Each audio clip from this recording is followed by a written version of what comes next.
Good evening, everyone. Welcome back to Nessie's Kitchen. I wanted to let you guys know that if you are single, then let's change things up. This recipe is called Marry Me Chicken. I know a lot of you have probably heard of this recipe name before, and let me just tell you, it can work. So let's get started. Let me introduce to you the ingredients I'm going to be using. I have some fresh and some dry. We have Parmesan. This is freshly grated, but it has been put in a separate container. I have French bread, loaf of bread, and you can use this to make garlic bread. And I just bought it today to make some sandwiches, but we will definitely recycle it to make a nice side of garlic bread. We have fresh basil from the garden. We have pepper flakes. We have Italian seasoning, oregano, parsley, thyme, and we have some dried tomatoes.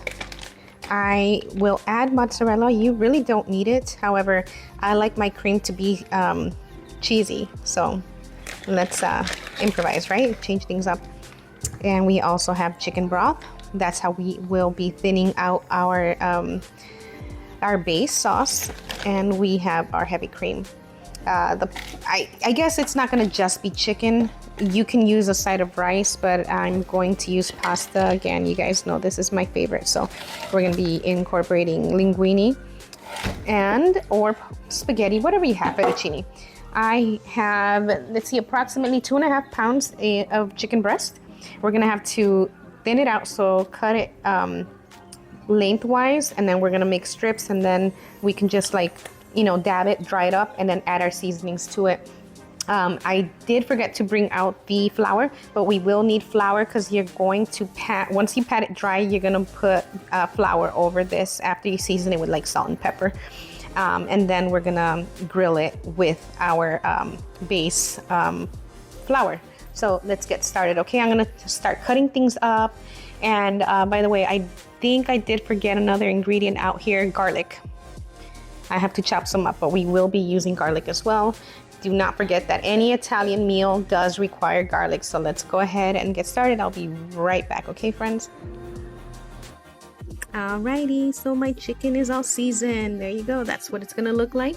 You can give it a little color twist, so like maybe add paprika, but I coated it with garlic pepper, black pepper, and sea salt on both sides evenly, and I just scored it a little bit with the knife to allow it to tenderize a little bit, and just to soak up some more of that flavor. And I had the pan previously heating, so at the moment it's already hot, and I just turned the heat down because I don't want my pan to get messed up. But I'm all done with that. So I guess we can go ahead and prepare the pan again. So we're gonna go ahead and coat that in a little bit. But our pasta's almost done. I think it needs maybe 5 more minutes. Should be good. All right, in our pan too, we need to find our flour. It's way up here. And I'm going to be using organic Central Market flour from H-E-B. Unbleached, all-purpose, just plain old regular flour. So I'm going to open that up and use a flat plate and just use one flat layer. You can eyeball it, just depends on how much chicken you're going to be coating. I think I was left with some flour, and I just ended up tossing it in the trash. Do not keep any extra flour and put away for later. It has chicken juice in it, and you do not want salmonella. All right, sifting so that it can flatten out. Okay, so we're gonna place one large piece, and we're gonna try to coat it nicely on both sides, nice and even.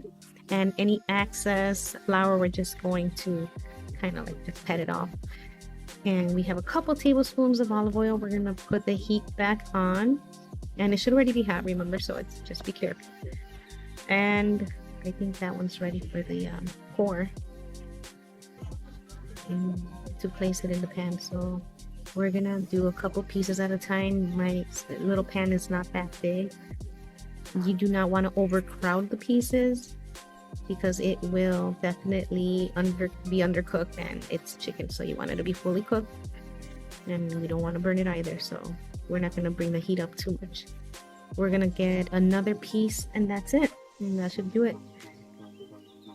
All right, I'm folding it nicely on that side. No, that's not a good piece. It was too long, so let's go with a fatter piece that's a little bit shorter.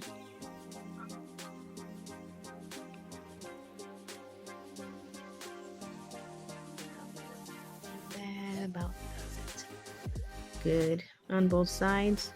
Shake off any excess flour, and we're gonna put that last piece in there. So it's pretty hot. You could see the little lines. It reminds me of my palm, you know, the lines that we have on our palm, because again, like I said, I was putting little cuts into it with the knife, trying to allow the meat to get tenderized a little bit. All right, we're gonna let that sit for a little bit and then we'll check on it in a minute. Yeah, if you put the chicken in a bag, just one piece at a time, you get like a kitchen mallet, it will allow the fibers to break apart and get juicier. So we want to do that so it won't be so stringy and tough, and it'll be nice and juicy. Okay, that's just a little kitchen trick, and that I learned a long time ago, and it works. My spinach has already been rinsed, and we will be adding that towards the end, so let's not care too much about that. And the basil, we want those to go kind of last, because they will kind of wilt down. And looks like our pasta is ready. Yep, heat was already off. I was just letting it cook within its the heat that was in there, where we gotta strain that. And before then, we gonna just double check, make sure that the pasta is good. And when I picked it up, I felt the stringiness, but you can see that it's not super transparent. But if it's translucent, then it's no good. Ah, that's hot. Okay, taste test. Perfect. All right, so our chicken is going to sit there for another about 7 minutes. In the meantime, I'm going to be coating all of these, and we will definitely turn it over at least a couple more times. In the meantime, I'm going to strain my pasta, and we're going to definitely talk about the sauces and how we're going to make it. Okay, we're going to incorporate the cheese and cut up the sun-dried tomatoes, have everything ready. The chicken is fully cooked, and I already have it in the skillet, just trying to stay warm. This is what it looks like. Remember, we had that really light coating with flour on it, and I have my pan already emptied the pasta from it. I'm going to reuse this pan so that I can go ahead and make my base, the sauce. But I forgot to mention that we need garlic, and I don't have my jarred garlic, so we're going to go ahead and quickly dice some fresh garlic cloves. Okay, excuse the noise in the background. Family is being a little loud.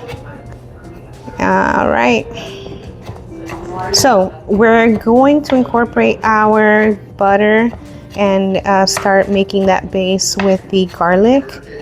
And we're gonna, I don't want to say caramelize, but do try to make sure that it is almost fully cooked, so that you won't get like huge chunks of garlic flavor in there, right? And I had some pre-cooked bacon earlier today for breakfast, so I saved myself some aside, and it was just like 2 strips, and that is just to give it like a nice little kick towards the end. So I went ahead and chopped it up right here, and I have my sun-dried tomatoes already. I cut it up a little bit smaller. There you go. So let's go ahead and coat the pan. Very little. It's like a teaspoon of oil. And I did bring out my my butter. I want to add a little bit of butter. So here we go. We're going to add that as well. Turn on the heat once more.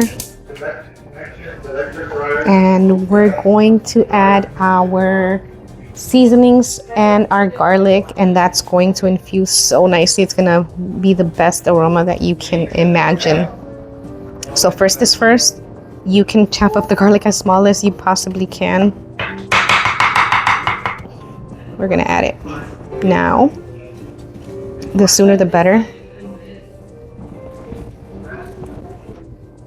And if some of that bacon goes in there, that's fine. It's better to be overcooked than undercooked, right?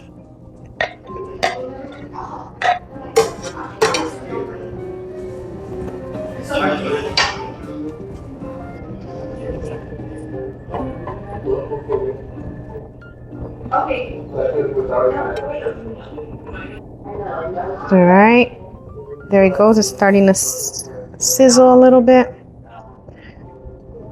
That's my heat, medium low. All right, I'm gonna add my seasonings now. And you can always make your garlic bread later. I haven't done so yet. I'm gonna do that last. Here are my seasonings again. I said we had thyme, oregano, and parsley, and we have red peppercorn, our fresh basil, and spinach. And here's my parmesan. I'm gonna go ahead and add this, and then I'll add my parm. I am going to also add my sun-dried tomatoes, and then I'll add my sauce, right? So the cream. I'm gonna have heavy cream and my chicken broth. Let's get this cooking. All right, here we go.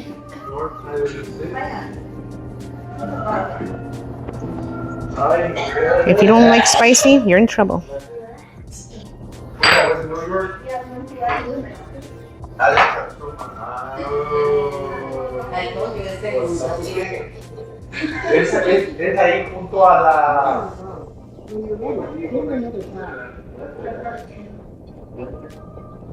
Right here goes some dried tomatoes.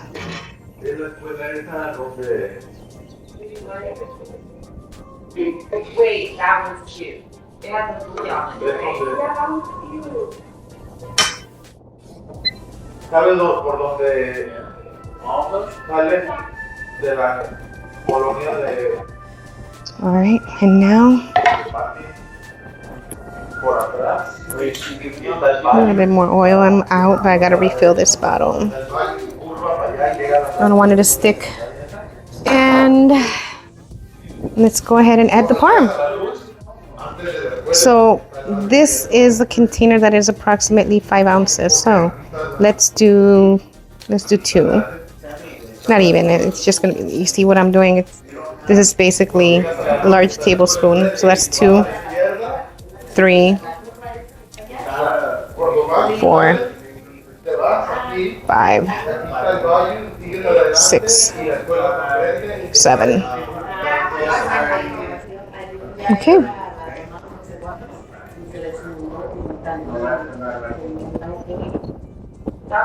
Let's add our sauce.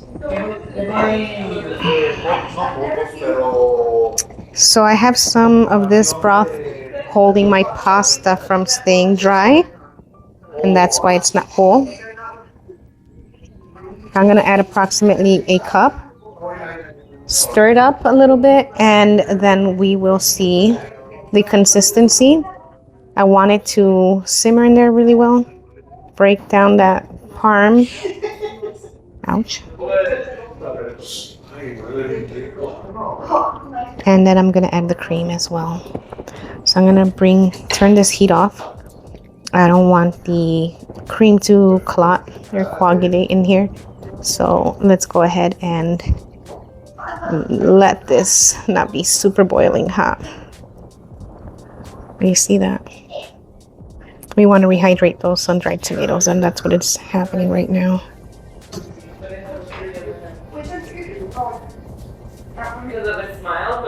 Okay.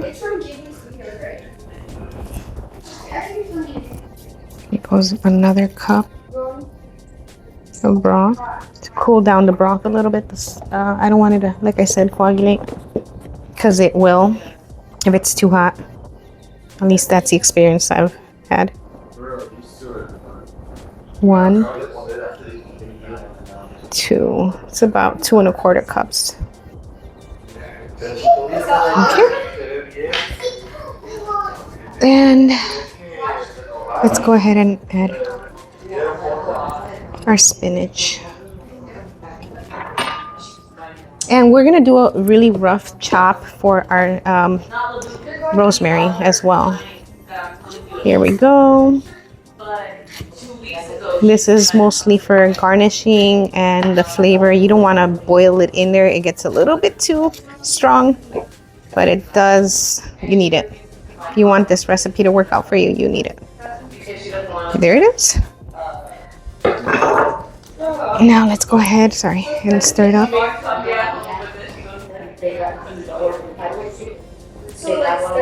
Again, the heat is off, okay? I have not added any salt, and the broth that I added was with 34% less sodium. We don't want it too salty, right? Again, remember, I added a little bit of bacon. You don't need to. And that's just my preference. I had some left over. Okay, it looks like it's thickening up on its own because it is heavy cream. The pasta will absorb most of the fluid, so I do not want to thicken it up myself. I'm just going to keep it as is and bring it to a boil, and then add the pasta as well. Okay, so there's that. We want to get our cheese in there to make it cheesy creamy. So I'm gonna add some of this mozzarella.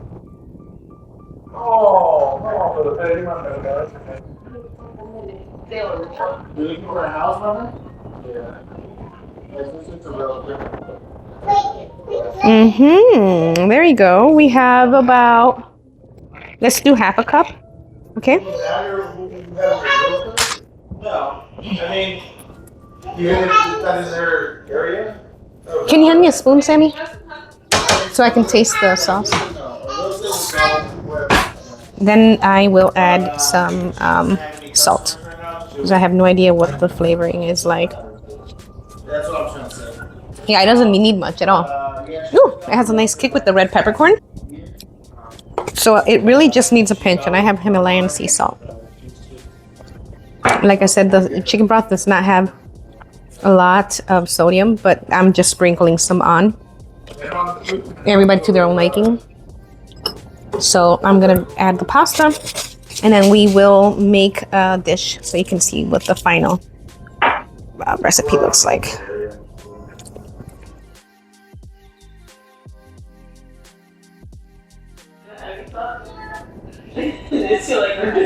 So cheesy, it's sticking to the tongs.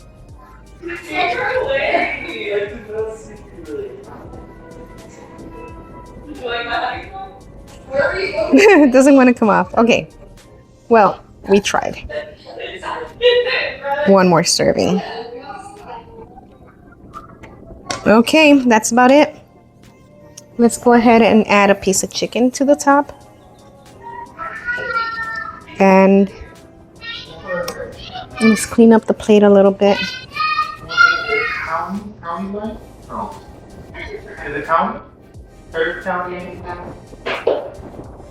There we go. So here we go. This is our final dish. I hope you enjoyed making this with me, and I'll see you next time in Nessie's Kitchen. Have a good night.